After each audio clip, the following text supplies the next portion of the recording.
Trinchera de Rosas.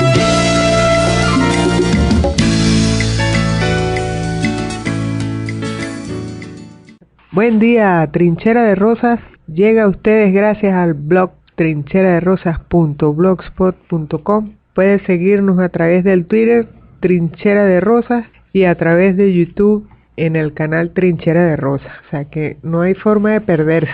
Todo se llama Trinchera de Rosas. También nos puede escribir en el correo Gmail, que se llama igual. Y esta semana aquí estamos Rodolfo y Rosa Natalia, que en un audio de menos de media hora vamos a discutir, a conversar acerca un tema que está en el ambiente de la revolución, que son los ultraizquierdistas, ¿no?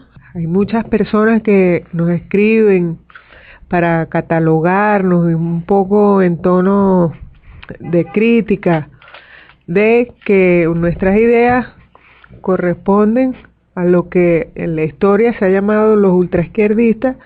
Erróneamente han querido decir que son los responsables de las caídas de las revoluciones. Por ejemplo, en el caso de Chile, hay gente que acusa al MIR y a Miguel Enríquez de que fueron los culpables de la caída de Allende, porque exigían una postura más radical, o una postura más socialista, o una postura más definida. En el caso de los argentinos también hay una gente que dice que los montoneros, una fracción de la izquierda que apoyaba a Perón, hay gente que dice que ellos fueron los culpables de casi el derrocamiento de Perón antes de que lo alcanzara la muerte, ¿no? Y aquí en Venezuela actualmente hay gente que dice que la fracción de la izquierda, que llaman ultraizquierdismo, tiene la intención de derrocar el gobierno de Maduro. Nosotros hemos traído un material que está por allí en Aporrea o si no en nuestro blog. Es una entrevista ficcionada que le hacen un par de periodistas venezolanos a Miguel Enríquez, ¿no? Miguel Enríquez, por cierto, acaba de cumplir 40 años de su muerte, luego del derrocamiento de Allende. Bueno, fue asesinado. Sí, que tuviera ahorita 70 años. 70 años. Pero tú ves la cosa, porque el Che Guevara murió joven, presidente Chávez murió joven, todavía queda camino ahí. Jesucristo, joven. Miguel Enrique, joven. Sí, porque los huelen chiquitos, vamos a decir. Sí. No los dejan vivir mucho, ¿no?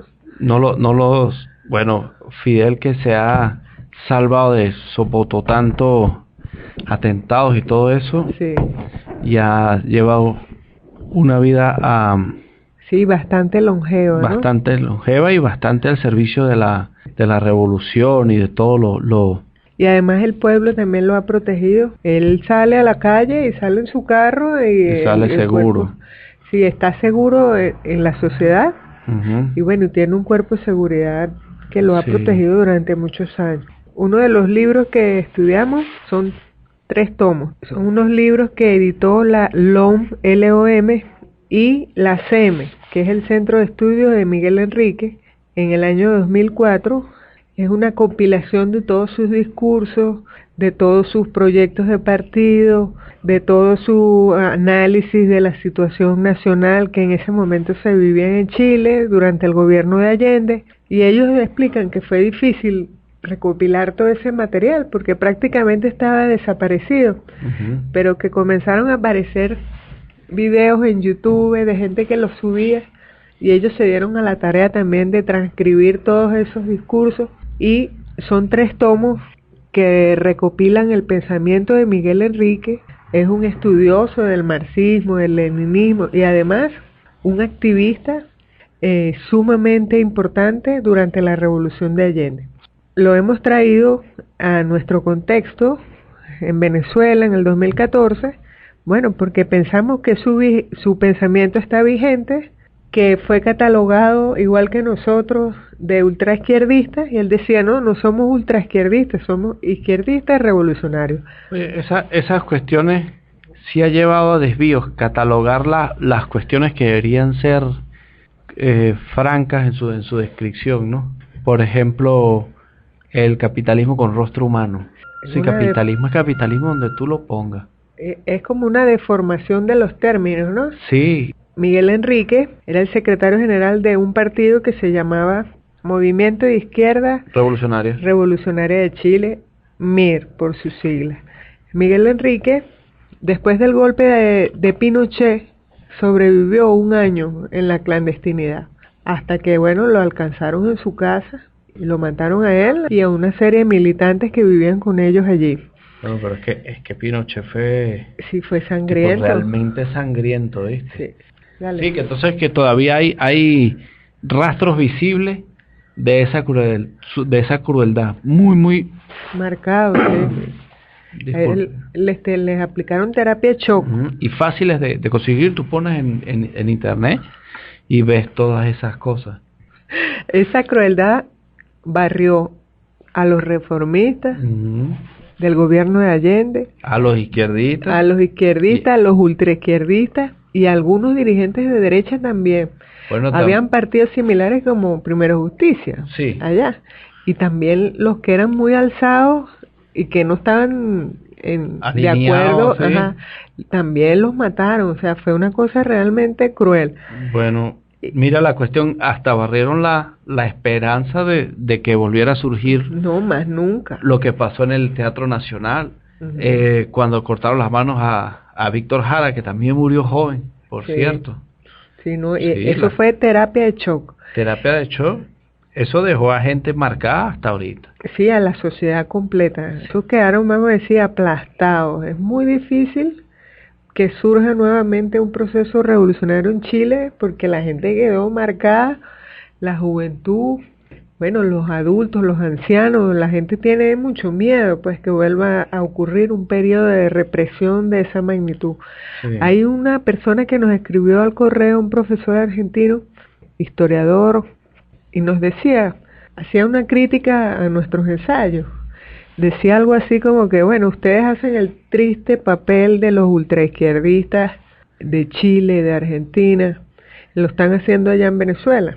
Y un poco inspirado en esa crítica hicimos este ensayo, porque quisimos traer a Miguel Enrique con todo su pensamiento, su teoría, bueno, y además con el ejemplo de su vida, que la dejó allí. Entonces hicimos esta entrevista ficticia, donde los hermanos Villegas, que son unos periodistas venezolanos, uno en el campo del gobierno y otro en el campo de la oposición.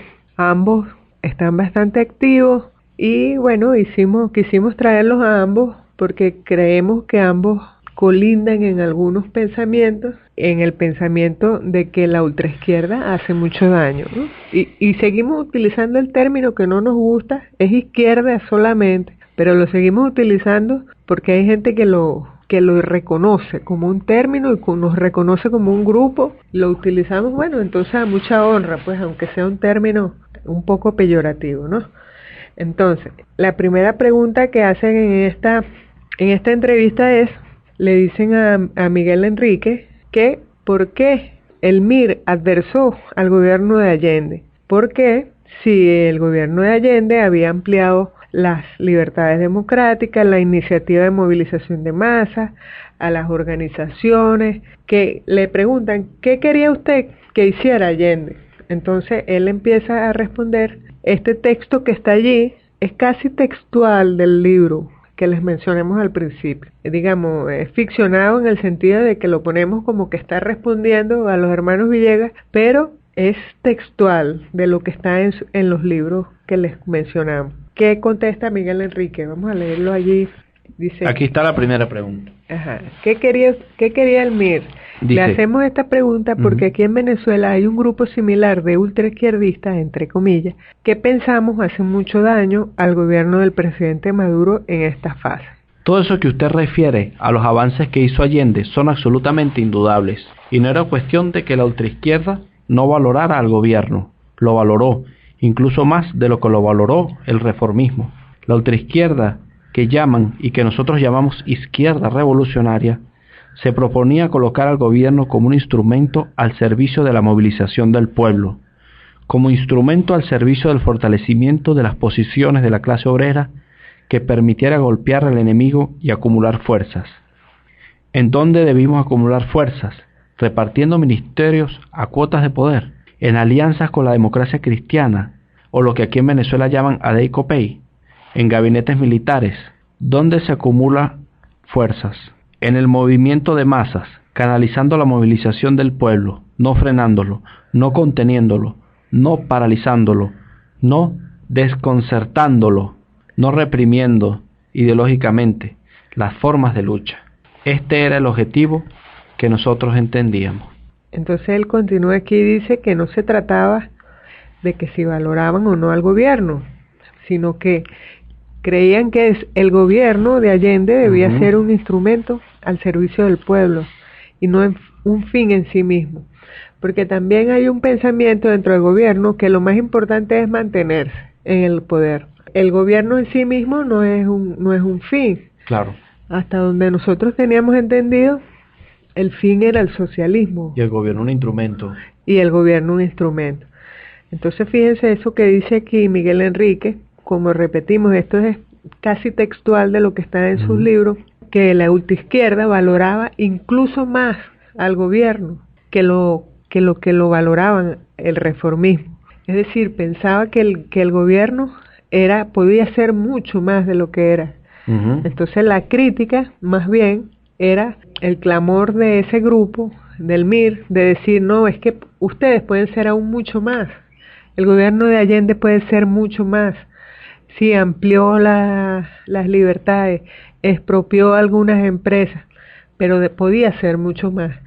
Entonces decía, ¿en dónde había que acumular fuerza? Repartiendo ministerios a cuotas de poder, haciendo alianzas con la democracia cristiana, que es lo que aquí en Venezuela llamamos Adey-Copey. Eso era acumular fuerza, hacer alianzas con la derecha y repartir ministerios. ¿No? Hacen las alianzas también para permanecer en el poder. Así quede totalmente mellada la fuerza del gobierno. Y de la revolución. Se vuelve un estado bufo, pues un estado títere de esas alianzas. Quedan atrapados. Ajá. Entonces aquí formulamos una segunda pregunta ficcionada, ¿no? Repetimos que las preguntas son ficcionadas. No entiendo por qué usted dice que el gobierno de Allende fue reformista. Si en el terreno económico se hicieron expropiaciones de empresas, se avanzó en la reforma agraria, se golpearon intereses del imperialismo, pero al mismo tiempo en Chile se vivió, igual que está pasando en Venezuela, crisis inflacionaria y desabastecimiento. ¿No será más bien que la revolución socialista es un modelo fallido? Entonces, claro, él le está diciendo, bueno, si hicieron todas estas cosas, todas estas medidas socialistas, ¿por qué fracasaron en el plano económico? Entonces le está preguntando, ¿será que el modelo económico socialista no sirve? ¿Está destinado al fracaso? Entonces aquí Miguel Enrique responde, ahora sí, es una cita textual de su material que está en los libros. Dale ahí. Lo primero que tengo que decirte a vos es que para que podamos discutir seriamente y podamos hablar con cierto rigor, tenemos que tener un método. Yo utilizo el método conceptual marxista-leninista, y este método utiliza un instrumento conceptual que se llama caracterizar los periodos. Según este método, lo que ocurrió en Chile fue un periodo pre-revolucionario, donde predominaba una crisis, una vacilación de las clases burguesas y pequeño burguesas. De las vanguardias políticas dependía madurar esta situación. Así que como primer punto decimos que en Chile hubo un periodo pre-revolucionario donde ocurrieron no algunos errores, sino errores sustanciales. Por ejemplo, aunque hubo expropiaciones, un alto contingente de medios de producción quedó en manos privadas. Capas enormes de burguesía conservaron al excedente de capital, producto del aumento de capacidad adquisitiva de la población que había incentivado el gobierno. Esos excedentes en manos privadas no fueron reinvertidos por razones políticas. Los privados no querían apoyar el gobierno de Allende. Vino la inflación, el desabastecimiento, nos alejamos del pueblo y la burguesía salió fortalecida. Igual es aquí en Venezuela, donde difícilmente los privados, a pesar de haber sido protegidos y subsidiados por el gobierno, reinvertirán sus ganancias en el país, ni tampoco aumentarán la producción. Esas son las contradicciones que van cuestionando la eficiencia de una política reformista, no socialista. Él explicaba aquí, expropiar solo las industrias básicas, el cobre, pero dejaste toda la que era manufactura y servicios en manos de privados. Entonces ellos capturaron todo el excedente de capital que producía repartir más justamente la renta. La gente empezó a poder comprar más, pero compraba a los privados se quedaron con ese excedente de capital y no reinvirtieron. Entonces, ¿de qué te servía tener una población que podía consumir más si los privados no aumentaban la capacidad de producción, no reinvertían, sino que sacaban el dinero? ¿Y por qué lo hacían? Porque no iban a apoyar al gobierno de Allende. Igual está pasando aquí en Venezuela, a pesar de que el gobierno ha protegido a los privados, estos no han aumentado su capacidad de producción, no han reinvertido las ganancias, todo ese dinero que se le ha dado a la masa para que consuma más, no ha habido forma de que se traduzca en producción y ha sido capturado por los privados, desde los importadores hasta el pequeño sector industrial que existe en Venezuela. Otra pregunta que hacen aquí: ¿usted no cree que la ultraizquierda estaría abandonando al gobierno en un momento de serias dificultades con este tipo de discusiones? ¿No estaría haciéndole el juego a la derecha? Y formulamos esta pregunta porque el profe argentino nos escribió que nosotros le estábamos haciendo el juego a la Mesa de Unidad Democrática. Imagínate qué extraviado está, ¿no? Pensar que nosotros, al exigir más socialismo, al exigir rectificación, entonces colindamos con la MUD. Entonces vamos a poner a Miguel Enríquez a responderle al profe que nos escribió. No es problema de las dificultades. Claro que hay enormes dificultades. Una revolución enfrenta enormes dificultades. Pero lo único que no debe hacerse frente a las dificultades es no resolver el origen de ellas. El problema de que haya desabastecimiento, de que haya una corriente inflacionaria, son hechos reales. Que la derecha los levanta es porque agita hechos objetivos. ¿En dónde está el núcleo del problema? En que hay una tarea de clase no cumplida. No podemos golpear a fragmentos de la burguesía, mientras dejamos a otros con grandes cuotas de ganancia. No son errores nada más. Es el sello de la conciliación.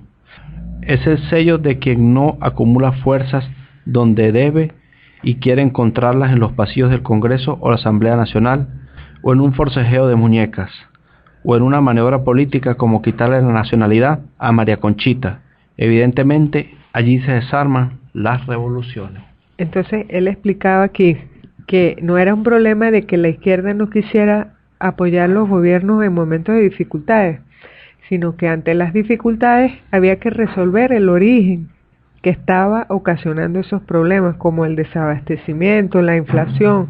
Dice que la derecha los origina, sí los origina, pero es porque hay hechos objetivos, porque hay tareas de clases no cumplidas y porque no se puede golpear fragmentos de la burguesía mientras dejas a otras libres. No sirve. Entonces, estás en un juego con ellos allí, estás desmovilizando la masa que no entiende por qué algunas medidas no se toman, no se acumula fuerza y piensa que la fuerza de la revolución se acumula en lo que él dice allí, en el Congreso, en forcejeo de muñecas o en maniobras pequeñas políticas. Allí no se acumula fuerza, se acumula fuerza resolviendo el origen de los problemas. Allí es que la gente... Yendo al origen, claro. Y la gente se educa. Pero es que si Chávez lo dijo, hay que radicalizarse, de ir a la raíz y resolver esto donde hay que resolverlo. Cueste lo que cueste y duela lo que duela. Pues. Duele, pero acumula fuerza, porque la gente lo comprende, si tú lo explicas bien. Bueno, pero es que este pueblo dio unas demostraciones de conciencia revolucionaria demasiado fuertes en el sabotaje petrolero. Yo lo llamaré el golpe de estado petrolero. Cómo la gente llegó a condiciones críticas y se mantenía firme por su lealtad con el comandante Chávez. Y porque entendía que eso era una medida que había que hacer que había que sacar una meritocracia que saboteaba el resto del gobierno. No, y que eso fue un parto para este país, y sacar esa meritocracia y rescatar a PDVSA, porque este país no tenía PDVSA nada. No. Acabamos de tener PDVSA, es ahorita desde el comandante Chávez para acá, pero antes PDVSA era de los gringos, lo que físicamente queda aquí, pero eso era una empresa transnacional con intereses que no están alineados con el pueblo venezolano. Aquí hay otra pregunta que hace el periodista, donde le dice, pero es que ustedes, la gente de la ultraizquierda, no le gusta hacer alianzas y quieren que todo esté resuelto rápido, en un día. Esa es otra de las críticas que se hace a la izquierda venezolana, ¿no? Es que ustedes no quieren hacer alianzas con los privados, no, es que ustedes quieren todo para allá, y no, hay que acumular unas fuerzas hasta que algún día, en el 2100, podamos hacer el socialismo. Entonces, él responde aquí. En Chile, a alguien se le ocurrió decir que Renán Fuentealba era progresista. Es como que alguien aquí diga que Ramos Alup es progresista. La pregunta que usted debería hacer es, ¿quién confunde al pueblo? ¿Quién confunde al pueblo? ¿Se puede jugar con las alianzas políticas? Nosotros decimos que si tuviera que llegar una alianza con una fracción burguesa, bueno, definamos. Digamos que estamos haciendo una concesión, pero no digamos que Ramos Alup o Renán Fuentealba son progresistas. No confundamos, no desarmemos al pueblo, porque al día siguiente, cuando Ramos Alup esté en un frente demagógico, fascistoide, entonces todos estamos desarmados. Es fácil decir que la ultraizquierda no quiere alianza, pero veamos el carácter de ellas y enseñémosle al pueblo con quién nos estamos aliando. Digámosle la verdad con respecto a lo que queremos, todo resuelto en 24 horas. Yo le digo a usted, lo que pedimos es que se definan los caminos y que se definan los enemigos. Entonces él habla aquí de las alianzas y dice que lo primero que hay que hacer es no confundir los actores. Que si usted tiene que hacer una alianza con Acción Democrática, tiene que decir, bueno, vamos a hacer esta concesión con Acción Democrática por tales motivos, pero en ningún momento vamos a decir que Acción Democrática es socialista. En ningún momento vamos a decir, no, es que Ramos Alup ahora es revolucionario. Tú tienes que decir, bueno, vamos a hacer esta alianza, nos vamos a sentar con estos señores que en algún momento se vuelven a voltear, pero en esta fase tenemos que avanzar juntos. Tienes que explicarlo. No puedes cambiar la categoría de sectores y de actores políticos y después entonces cuando se te voltean, cuando te abandonan como debe ser, pues la gente queda confundida. Y responde acerca de eso de querer resolver todo rápido. Entonces él le explica ahí que ya tenían 2 años y medio apoyando a Allende y que él no veía claro que se definieran los enemigos y que eso era un error, no definir los campos.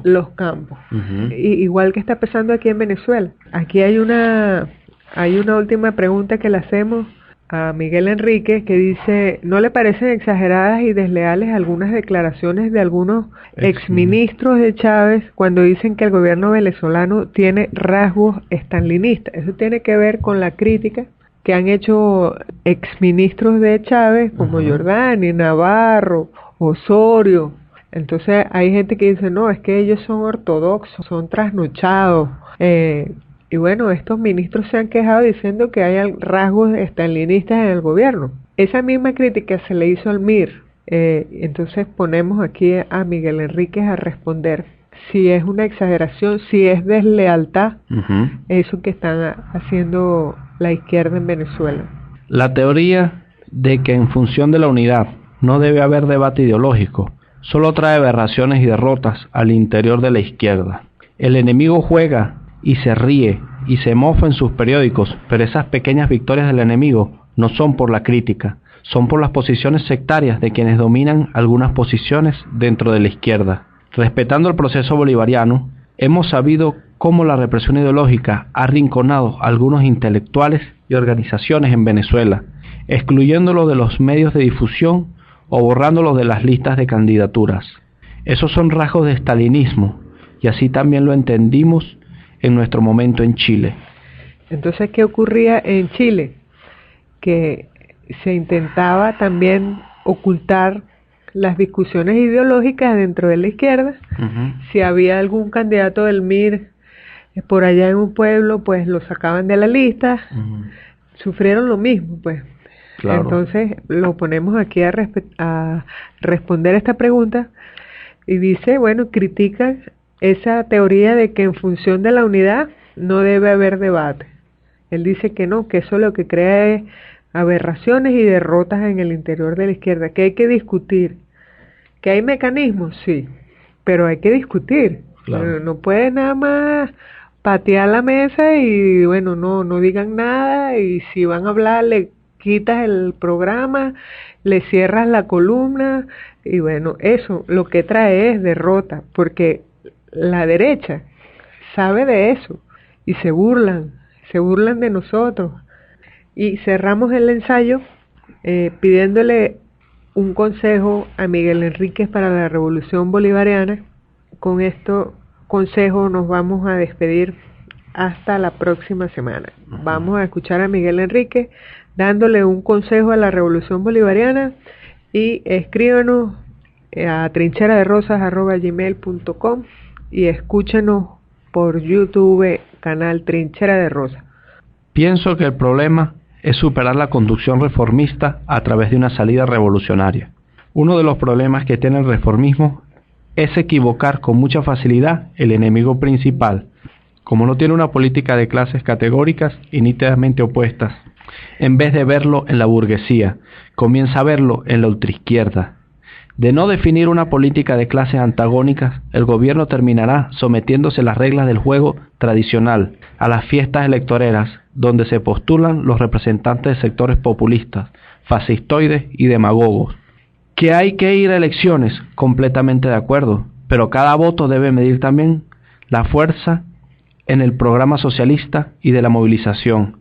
Que los consejos comunales y los conglomerados de empresas tengan su manifiesto del pueblo, donde sepan contra qué luchan y para qué luchan. Ese es mi consejo.